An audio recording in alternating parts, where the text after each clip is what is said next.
content presented in this podcast is based on real events and may contain graphic descriptions of violence, sensitive topics, and explicit language that may be triggering, offensive, or sensitive subjects to some viewers and listeners.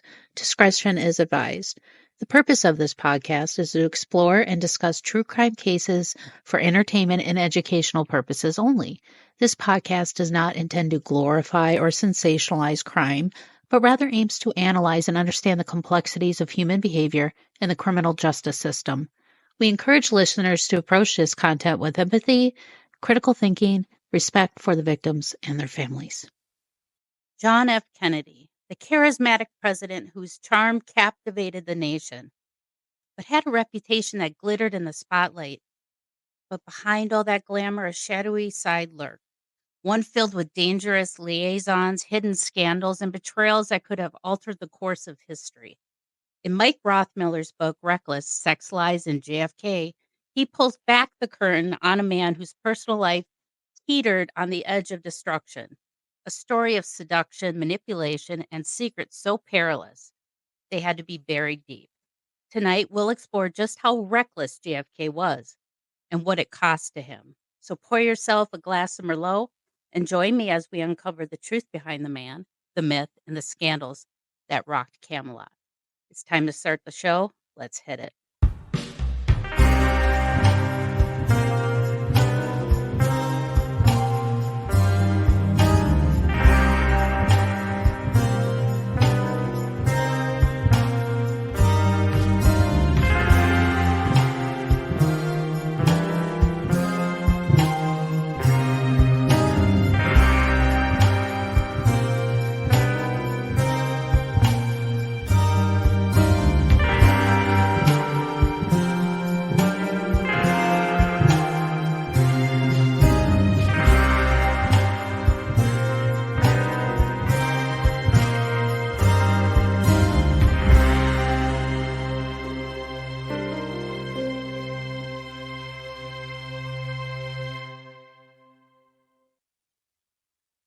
Hi, welcome to another episode of Mysteries, Mayhem, and Merlot. I am your host, Winnie Schrader, and tonight we are bringing back Mike Rothmiller.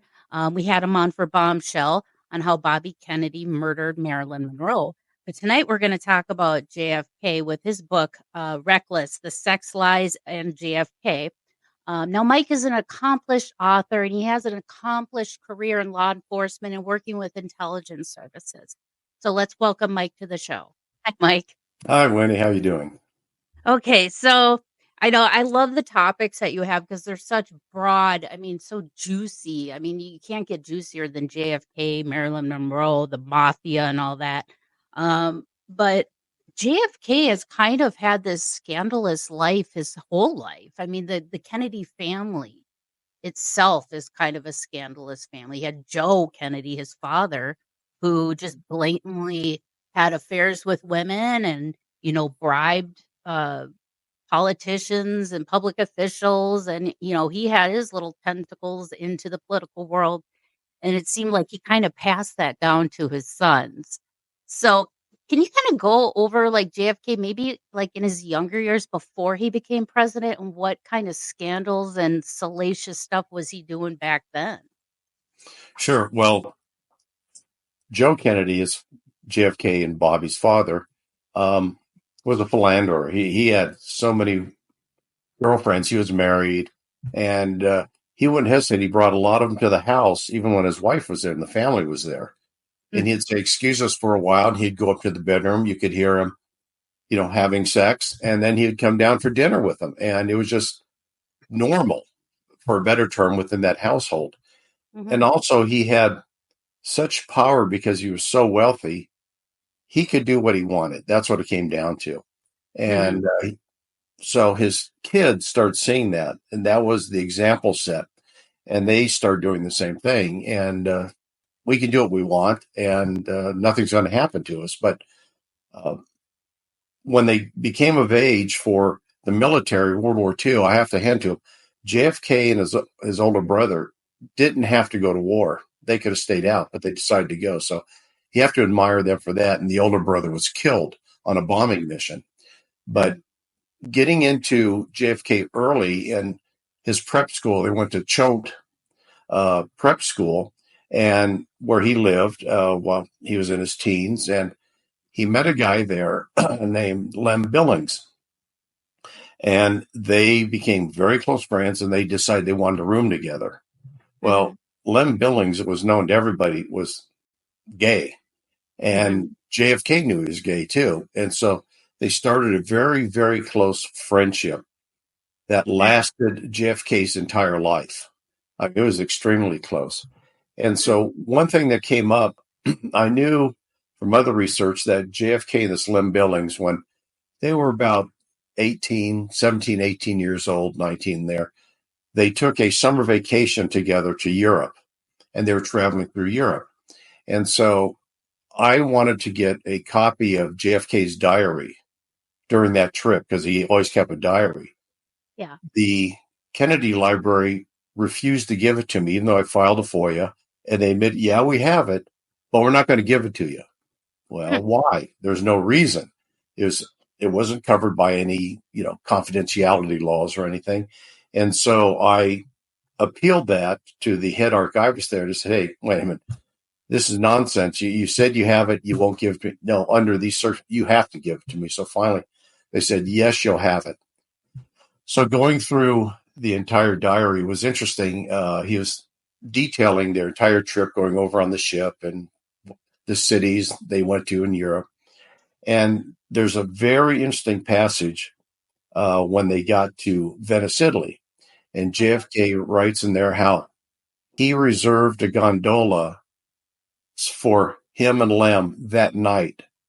And he said, it would have been a very romantic gondola ride with Lem, but Lem picked up another guy. So now it's a threesome, going out on this. And that's he became the third wheel. Yeah.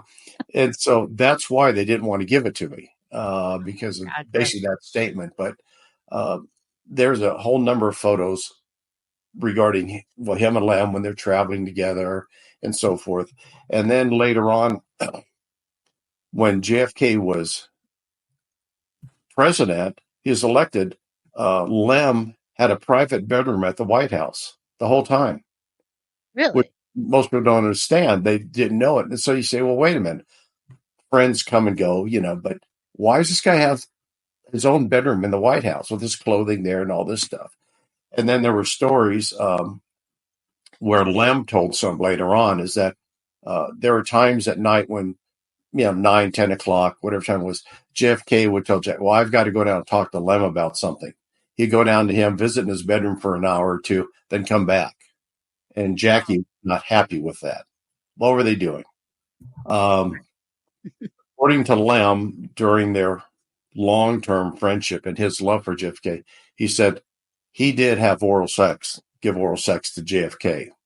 He told that to a number of people that were close to him. So he said, well, geez, that was something, if it came out at the time, that would have been so scandalous. Oh, I know. Ended his career. And then same thing with his affair, which I wrote about in another book, like I said, Bombshell, with Marilyn Monroe. That would have ended his career. All of these scandals would have ended the political career back then, or ended the political dynasty of the Kennedys. But the media was a lot different, and they kept everything secret. Now, keeping things secret, like was Joe kind of stepping in and paying off these, newspaper places to keep these stories quiet? Or, was John F. Kennedy involved in paying these people off to keep these scandalous stories out of the papers? Well, mainly when this was occurring, it was Daddy. Dad would take care of everything because he was very influential. And at the time, he was considered a billionaire, one of the wealthiest men in the country. And so he had a lot of power. And so he could make a call and have a story killed. Just say, hey, I understand your magazine newspaper is going to do a story on my son and some starlet in Hollywood. I don't want to come in. Okay, you got it, Joe. It's not going to come out. So it just didn't come out at all. And his affairs he had in the White House, in the swimming pool, that he'd swim nude with some of the secretaries and that. Secret Service, everybody knew about it, but everybody kept quiet. It was just a different time. Right. And I almost like looking back at the footage and knowing what I know now about JFK, I really feel bad for Jackie. I mean, she's having to hold her chin up and look beautiful and elegant while she knows her husband is doing all this crap. And she's just supposed to look like she doesn't even know when she knows. That is very demeaning. Oh gosh, I feel so bad Oh, uh, yes. for, for Jackie in that sense. Okay, so he's obviously has some skeletons in the closet when he's in college and stuff, and then he gets into the Navy, right? He was in the Navy, correct? Correct. So what happened to him? Like, what was kind of his goal once he got out of the military? Obviously, he was his dad was pushing him for a political career, but he obviously wanted it too. So, what was kind of his goals and stuff once he got back from serving in the Navy? Did he just immediately start going into politics, or was it kind of a buildup? It was a buildup because he had a lot of ailments, medical ailments, not from the military, but prior to that, and back surgeries. He had a number of them, and so he had a lot of problems with that. And he was addicted, because I saw some medical. He was addicted to a lot of heavy painkillers, Yeah. which is surprising that he functioned so well, being Mhm. so addicted. And so you look at that. He spent time at a recovery center, a desert spa with springs in Arizona for a while, trying to recover from his back injuries and so forth. And then his dad really wanted his older son, Joe Kennedy, to be the politician. He envisioned him as president, but he was killed in the war. So JFK was the next in line. And so daddy started grooming him for that position. And did JFK, you really don't know if we can get into his mind, say he actually wanted to do politics early on or not, but he was driven there because one, he Yeah. didn't have to work for a living. He could have all the money he ever wanted and do what he wanted. And so I think he kind of went along with it and said, yeah, okay, this might be interesting. And he got into politics early. So yeah, and so he decided, okay, I'm going to run for senator. And was this in Boston where he ran for senator? Yeah. Okay. So he became senator. So then now he's got that kind of political kind of nudge. Okay, now I'm a senator. Did he have any type of like conspiratorial or any type of scandalous stuff while he was senator? Oh, sure. Sure. Yeah. Yeah. Oh, There's another senator named George Smathers. okay. And he and JFK basically got into the Senate together about the same age. And they both had the same interest, which was women, Uh-huh. And so they would take trips together. And one trip they took together early on was to Cuba. And they were staying there for a while for official reasons at this very nice hotel, a Comodoro Hotel. And they saw the shows, the showgirls and so forth and that. And then some girls were brought into them, some prostitutes. And the guy that was responsible for that was Santo Trafficante, the mob boss. He set up for the girls to go in there because he wanted something on them. But Santo complained later on that he didn't have a camera going or a recorder when they were in there because he was in the room next door hearing everything was going on. Oh, So gotcha. they were down there. And then throughout his career in the Senate, when Smathers would always come around and they would go out to have parties and go out and line up women secretly and have sex parties. And Smathers ended up being bribed by General Trujillo, who was, for a better term, the self-appointed president of the Dominican Republic. He Uh-huh. had payroll. And so, Oh. yeah, he had Smathers on his payroll. And then JFK's father was real tight with Trujillo. And so there's that interaction going on in the Caribbean before the whole thing with Castro flared up. But so, yeah, he was he wasn't hesitant, and I had letters when during World War II, before his brother died. Mhm. They were basically having, for a better term, a contest between each other with how many women they could bed. And he's talking in Oh. the letter, they're talking about, well, hey, I'm going to see so and so, this woman this weekend, and I'm going to be coming home, Jack. Basically, line us up with some gals while I'm there, and so forth. Oh, gross. Ugh. Ugh. Okay, so now that he's in the political spotlight and, he's apparently still having fun with women, that's when he meets Jackie. And so what was special about Jackie that got JFK to settle down on paper, obviously, because he didn't settle down after he got married to her. But like what was special about Jackie that the families thought that they were a good match? And to obviously, with Joe Kennedy, everything's employed for political gain. So he's probably looking at it as an asset to his campaign for president, having Jackie on his arm. So what was special about Jackie that attracted Jack and the Kennedy family accepting her and wanting her in his life? Yeah, well, she came from a fairly prominent family too, and she was very intelligent, beautiful woman, and I think he looked at one. He's probably, yeah, she's a beautiful woman, so forth, and he knew that to go up the pole, if you want to say the political pole, he had to have a wife and be married, especially at that time. And so he probably did love her at some time, maybe the entire time. And they got married, and she, as everybody knows now, she was a great asset to him as far as being elected and traveling and Hmm. being in the presidency. Yeah. It's kind of a shame because, yeah, I look at her and I'm just like, God, she has to feel so used by this family. It just makes me so mad. So, okay, so now that he's senator, now he's got Jackie, then, okay, let's push. Let's get him to run for president.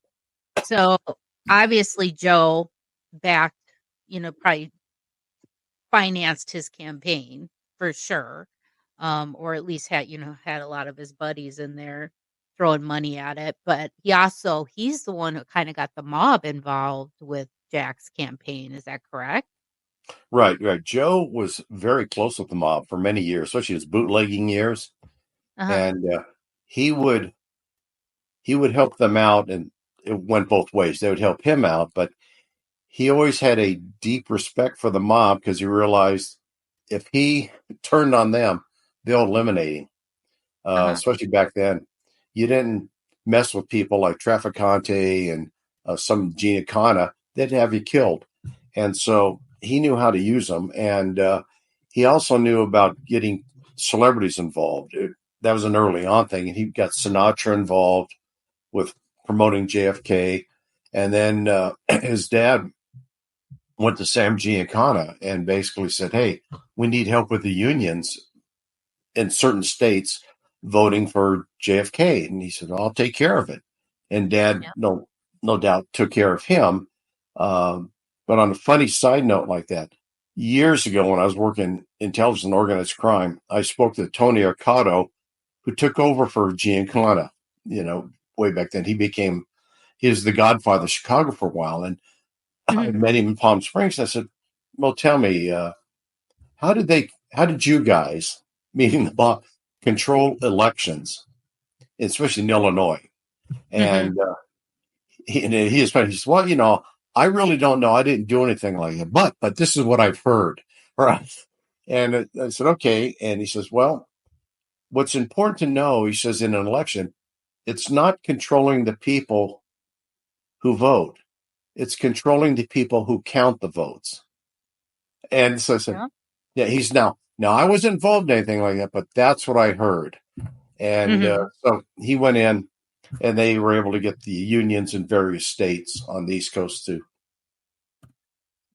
rally the flag for JFK, and that's what really pushed him over the top. Yeah. Okay.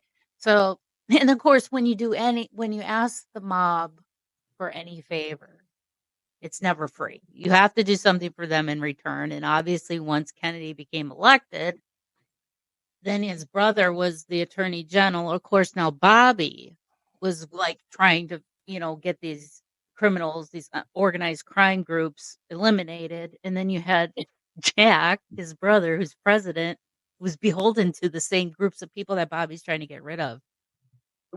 What in the right mind would think would that dynamic would work in any situation is beyond me.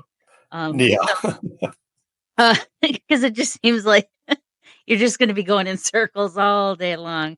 So I would not have want to been in the West Wing during the Kennedy presidency, because that just things your head would be on a swivel trying to make sure you're catching every mistake. Because it seems like, yeah, like you said, he was very sloppy and not very slick with his poor decision making. So, okay, so Kennedy's in there, and obviously he starts, he's having these affairs. What was the first affair that kind of leaked out a little bit that Kennedy during his presidency? Was Marilyn Monroe the only one that the press alluded to, or were there other women, famous women? There were other ones, some very famous ones too. First one may have leaked out was probably an incident that happened on the East Coast in a hotel room, because when he was running for the presidency, the Secret Service, they were always around him. But what would happen, there were Secret Service agents that were assigned to bring in his girlfriends. And so they would be in the hotel he's staying at. Say it was in Boston. She would get to the hotel ahead of time on a different floor generally. JFK would come there, and then she would meet him in his room. And this happened the whole time he was campaigning with different women in different cities. And so it was going on. Obviously, the Secret Service guys knew about it early on. Jackie knew about it early on. But which one by name was the first one to leak?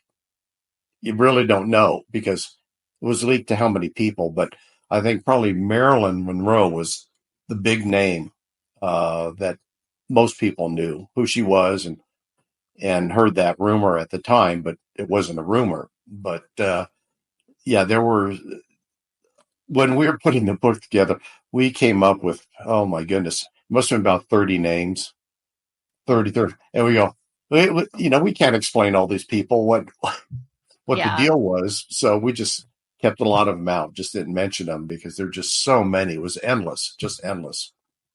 So now in your book, with all the stuff that JFK was doing, having all these affairs and doing drugs. I mean, he was highly, like you said, he was addicted to painkillers because of his ailments that he had. I mean, he had Addison's disease, which back surgeries. Right. I believe he had Crohn's disease. I'm not positive, but I have Crohn's disease, so I know what it's like. So yeah, having those ailments, it does take a toll on your body. And to be a president and somebody of that stature, in the kind of the schedules that they have, he needed that pick me up just to get through a day. And that's when what did they label him? Dr. Feelgood, doctor that would come and give them injections. And Jackie was on she was on the medication as well, wasn't she? Yeah, there were several doctors that were helping him out. And the one doctor was the naval doctor who was at the White House all the time, his personal physician. And he would shoot him up generally 6 times a day, injections in the back, because his back was so painful. Well, he couldn't even pick up little John when he was just a little toddler. He couldn't pick him up because his back was so painful. And there were times where he could not climb the flight of stairs to get on Air Force One. He had to be carried around the other side. And it was just, he had a horrible back with the pain. So he was always on it. And there were times in his medical records and some of the telephone transcripts that I obtained that he would call the White House physician and ask for not a particular pill, but he says, bring me like that blue pill. And that's Demerol, things like that. And he didn't remember what they were. And the doctor said, well, no, you're secretary already has basically a supply of them in her desk. And so he would forget that he was taking these pills. And it was just, like I said, phenomenal that I talked to a lot of physicians that it's phenomenal with what he was taking that he didn't die from an overdose. But it was through time, he was getting so much, he was getting, for better, immune to a lot of the drugs, but he was getting high on them. And they said how he functioned, and we didn't get into a war, is just amazing. There was a lot of luck, but yet he was composed enough not to get us into anything that we saw. Yeah. Now, he got us heavily into Vietnam, and you got documents from the CIA briefing him, basically saying, if we went to war in Vietnam, we could never win, period. Yeah. They were there through World War II, then afterwards into the 40s, just making an estimation of how they would fight if there was a new war over there. And they told us that there's no way the CIA could ever win a war in Vietnam. The CIA couldn't do it. The military couldn't do it. The USA couldn't do it. And yet other documents show that he was being pushed to go in there heavily because Eisenhower already had some people in there. Truman gave him money and so forth. But they were pushing him to go in. It wasn't just one person, it was some senators, ambassadors that said, you have to go in for the influence and the prestige of the presidency. You can't just not go away. You've got to go in there and show them you're the boss and you're tough for America. And they knew they couldn't win. And so it was just for prestige and influence. Yeah. Okay. Well, we got to take a quick break, but when we come back, we're going to that has something that's been in my mind that they kept pushing John F. Kennedy to get into Vietnam, and he was very reluctant because, like you said, they were saying we'll never win, we'll never be able to get out of this war. So, could have that been a reason why somebody bumped him off so another president can get in the seat? Because if you notice, right when Johnson got in there, where were we? We were in Vietnam. So we'll talk about that right after the break. Did you know that radio just got a little extraterrestrial? That's right, Dave Schrader is back on radio with the Paranormal 360 every Sunday evening, 7 to 9 p.m. Central on WCCO AM 830, an Odyssey station. Just download the Odyssey app and look for the WCCO logo, follow the station, and listen live. That's the Paranormal 360 on WCCO AM 830, an Odyssey station. Oh, my little darklings. Theater of the Mind, Tales from the Darkness is out, and it's available right now. And I would love for you to pick up a copy of my brand new book. You can get it on Amazon wherever you live in this great, big, wonderful world of ours. Or if you'd like to get an autographed copy and you live here in the United States, go to paranormal60.com. We have the standard copy, non-autographed, just $20. Signed copy, only $30. And not only do we have this book, but we have my other book, The Other Side. And right now I'm running a special. If you pick up both books, you can get both books for $40, both signed.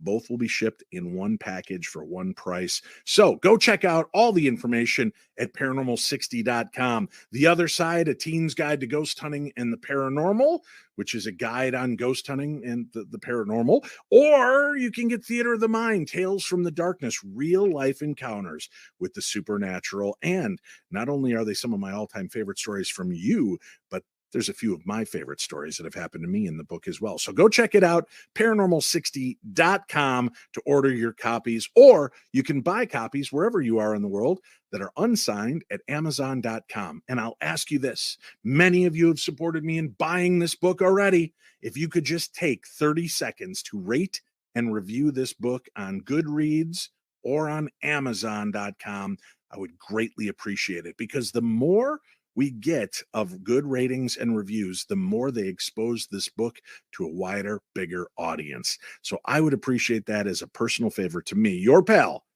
Dave Schrader. Hi, and we're back. I have my guest, Mike Rothmiller, the author of Reckless Sex Lies in JFK. Before the break, we were just kind of talking about how JFK he did not want to go into Vietnam, and that was a huge contention during his the beginning of his presidency, and everyone was pushing him, and he just kind of refused to go into Vietnam. And then he's assassinated, and then all of a sudden we're in Vietnam because Johnson signed off on it when we ended up in Vietnam, and then hence the Vietnam War. So what, when that happened, when Kennedy was refusing to go into Vietnam, what was his cabinet like, and what was the military's temperament? What was their temperament wanting to go into Vietnam, and was his cabinet for it, or were they against it? How was the dynamic in the White House at that time? It was mixed. The Pentagon and some of the generals, they wanted to go to the war because they thought it would be very short and they could win within a matter of months. Our overwhelming power would have these, for better term, Stone Age people collapse. And they knew better because the CIA already told them there's no way we could win a war in Vietnam because they spent a lot of time there, and they came to that conclusion. But the generals, they wanted to fight, and they wanted a war to go on. And JFK was reluctant, but he went along with it. Nobody can really get in his head even then is why did he finally make that decision, but he went along with it. And then it kept growing and growing and growing. More troops were sent. And then when he was still in, though, that's when his executive action squads from the CIA got involved. And they took out the Diem brothers who were heading Vietnam at the time, and they weren't going along with the program. And so the CIA went in there, talked to the generals, some of the generals of the Vietnam military, and said, you got to get rid of your president and his brother. If not, we're going to take care of you. And so they went in. There was a coup. They overthrew him. And when you have a military coup, the people that are losing power are always killed. They're never left alive. And they were killed. And JFK feigned surprise that, oh, my God, they were killed? Well, of course they're killed. That's what happens when you have a military coup, right? Right. And that's why you formed the ZR Rifle Group with take out other leaders and people like that. And so he feigned it being surprised he's upset, but it really wasn't. It just, he knew it was going to happen.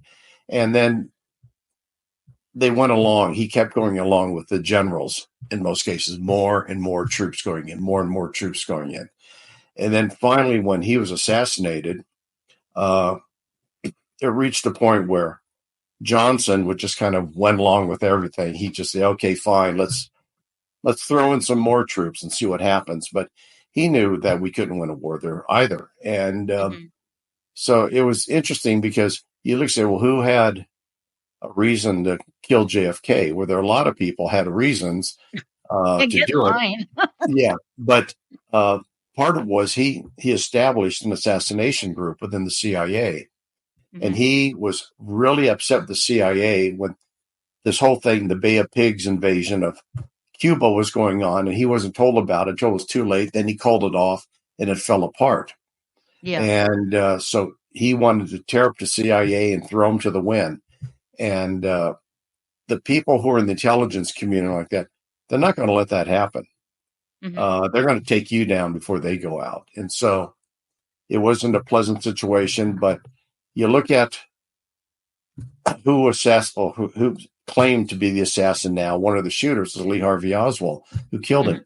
I got CIA documents stating that Oswald was a CIA asset. The whole time he's supposedly a defector, went to Russia, he was supplying the CIA with information, and they brought him back. And then the FBI wanted to recruit him when he came back as a spy for them. And so you had the FBI around him, the CIA definitely around him. And he's the guy who, I want to say, is the accused assassin. Yeah, he probably shot. But now you look at what we discussed earlier with this Paul Landis coming forward. Kennedy was also shot in the neck. So that meant there were two shooters. He was shot in the front. So there had to be two shooters. There had to be a conspiracy. But where did it go? Because LBJ basically pretty much canceled any investigation after that. It was the Warren Commission, but the day afterwards, I've got his telephone transfer. He's saying, this is the way it's got to come out, period. Any investigation, it's got to say this. One shooter, Lee Harvey Oswald, that's it. And so he dictated the outcome of the investigation before it even started. So yeah, LBJ had a reason to kill him too, you know. I know. I mean, there's so many people. Like you had the mafia, you had, the Cubans, Russia, LBJ. I mean, it was just like take your pick. So it's kind of hard to really decipher who really killed JFK, because if you think about it, you had multiple killers, maybe one from each group. I don't know, but yeah, there was not just one shooter. There was no just one magic bullet that decided to go zigzaggy all the way through No. the car and people's bodies. Like you said, the bullet hole or the wound that JFK had in his throat, it literally, you can tell it's an entrance wound. It's not an exit wound like they said. I mean, it looks like somebody had put a trach tube in him and took it out. That's how clean it is. And to sit there and say that there was one shooter, one bullet is kind of insulting to the general public, because we're not that dumb. Even me, just a Minnesota mom, can tell what a bullet wound looks like and what if it's an exit wound or an entrance wound. And it's just like, well, who are they kidding? And I can't imagine like having JFK's life in today's society with social media and everything. I don't even think he could have become president, honestly, because of the way today is and the way he lived his life. I don't understand why people in power like that are in the spotlight, why they act like this, because they're gonna get caught. Stories are gonna leak. I just don't understand the mindset of why they think they can just get away with it. I don't know if it's entitlement. What do you kind of think, going through all this research and kind of getting into the psyche of a guy like JFK? Like, what do you think makes him tick and thinks he's like God's gift to women, that he can get away with whatever he wants to do? I mean, did you kind of get a sense of his personality going through all of his, like his diary and things like that? Yes. And I spoke to a couple psychiatrists that knew about him. And they believe too that when you go back to when JFK was born, and he grew up in the household where they could do anything, extreme wealth, could do anything, buy anything. When the Depression hit, there was no depression there. They just, did what they wanted to do. And they saw their dad doing this, with women all the time, and dad getting away with all sorts of things, and his association with the mob. And it's a matter of, well, wait a minute, dad's been doing this our entire lives. This got to be the way it goes. And then if you start looking, if they started, say, experimenting early on when they're younger, they got away with things in even the neighborhood where they grew up with other people. And that just kind of stays with you. Yeah. You grow into it. Yeah. It's,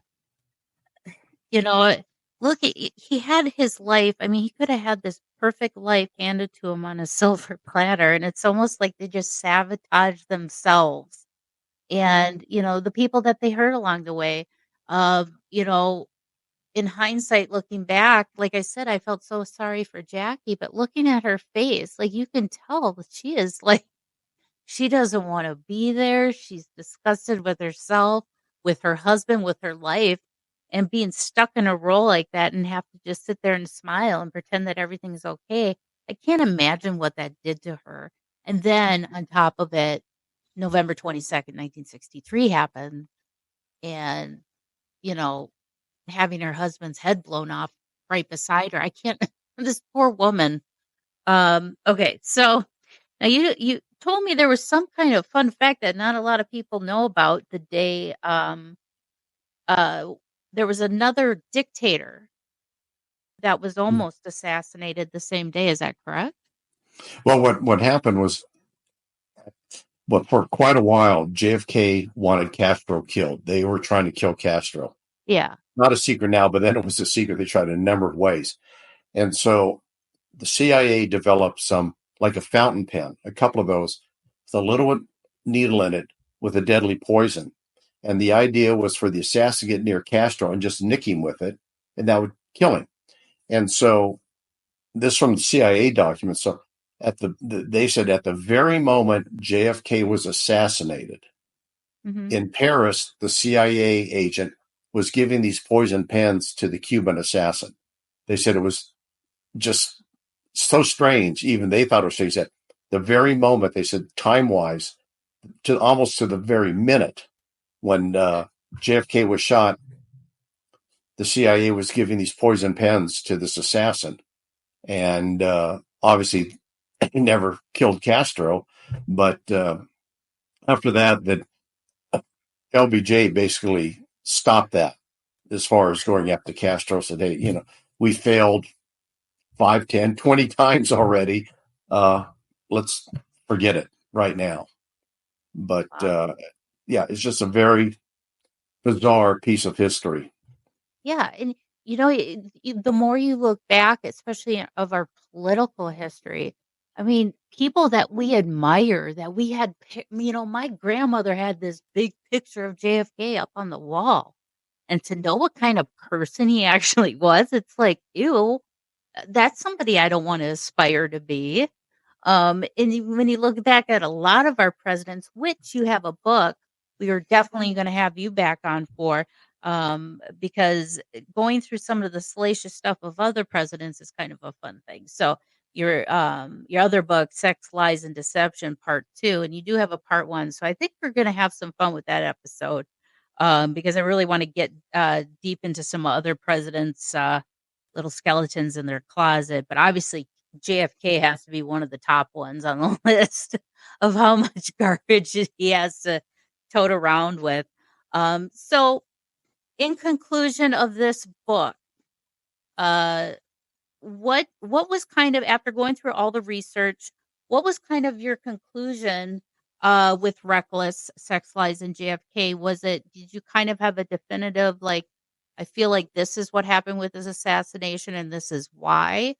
Or do you still kind of have more theories that you want to delve into, going further down, trying to figure out who assassinated him, what was going on behind the scenes, and could that have played a part, his assassination from the government side of things?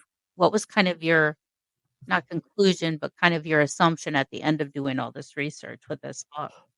Well, at the end of everything, looking into the assassination aspect of it, and talking to snipers and other people within the government, the intelligence community, it certainly appears, it's not 100%, but certainly appears that the CIA was somehow behind this, as was the mob, because they were already working together to try to kill Castro. And so this was a natural step. I mean, president's different from the president of the country, but still, the mob killed people, the CIA killed people. So that's basically what it looks like. Probably 90% sure. Now, who actually ordered it, we're never going to know, because all those people have been dead for years, and they certainly didn't write down, in a document anywhere, official document, okay, today I ordered the assassination of President Kennedy or so-and-so. They never do that. And so it's going to be impossible to prove, but from what we found, and then Robert Kennedy Jr. called me and we discussed it in depth. And from what he's learned, there's a heavy finger pointing at the CIA behind a lot of it. Mm-hmm. Now has RFK Jr., has he done his own like independent type of research about his political family history? I mean, if I were a Kennedy, I would definitely not want to seek political office, but it seems like everyone that goes in doesn't come out. But did he ever do any kind of independent research himself on his uncle to see what he could turn up?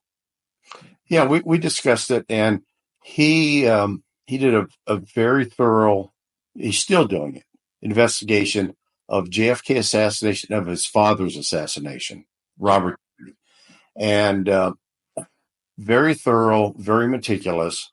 and he sent me some material, and I went through it and I said, yeah, he's on the money here. And I think he could actually come up with a very good idea who was behind both of them, both those assassinations. But for various reasons, I don't think he's going to do that in the near future. But he has to be taken very seriously for his investigations. Oh, I'm sure. And, just having the Kennedy name is, tied to it, I'm sure that a lot of people are just going to look at him and say, oh, it's just all about the conspiracy theories of your family and things like that. I mean, obviously, because I can tell, like, RFK likes to do research and he likes to get down to the nitty gritty of things. And I could see him. That's why I asked you. I'm like, I could see him like doing his own independent research and, going over the things of his uncle's and his father's assassination.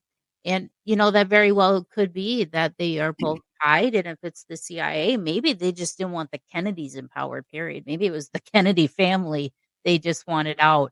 And, as these things keep surfacing with these documents that you obviously know how to get hands on, because I need your research skills because I want a copy of all that stuff. It would be so fun to read. But that's why you wrote Reckless, Sex, Lies, and JFK. It's a perfect book if you're into, political scandals, political history, especially right now with our upcoming election. It really makes you look back and say, we really need to start getting to understand these candidates. Don't just listen to what they're saying on stage. Really dig deep and get to know these candidates, because if you knew Kennedy, JFK was the way he was, he would have never gotten elected at all. And people would never have admired him the way they do, even still today. People admire him, but I mean, he was a great president. He was charismatic. But yeah, knowing the real man behind the desk, he doesn't look very appealing to me anymore. So thank you so much, Mike, for being on again. I love having you on, and we're going to have you on in the near future again. Now, where can people find you? Are all your books just listed on Amazon? You have an author's page? No, yeah, there's an author, but the easiest way is just go on Amazon. Okay, and just plug in my name, and all of the books will come up. Yeah, and I'll have a link for today's book in today's description. Now, remember, folks, if you purchase the book and read it, please rate and review. Or if you've already read it, still go back and rate and review, because it helps these books get seen more by the public that love true crime. So that way we can share the love of all the conspiracy theories and true crime grit with each other. Well, thank you so much, Mike, for coming on. And I hope to see you all next week. Thank you. Thank you for joining me for another episode of Mysteries, Mayhem, and Merlot. And until our next case, my armchair detectives, stay safe, stay vigilant, and stay aware. I'll see you right here next week on Mysteries, Mayhem, and Merlot.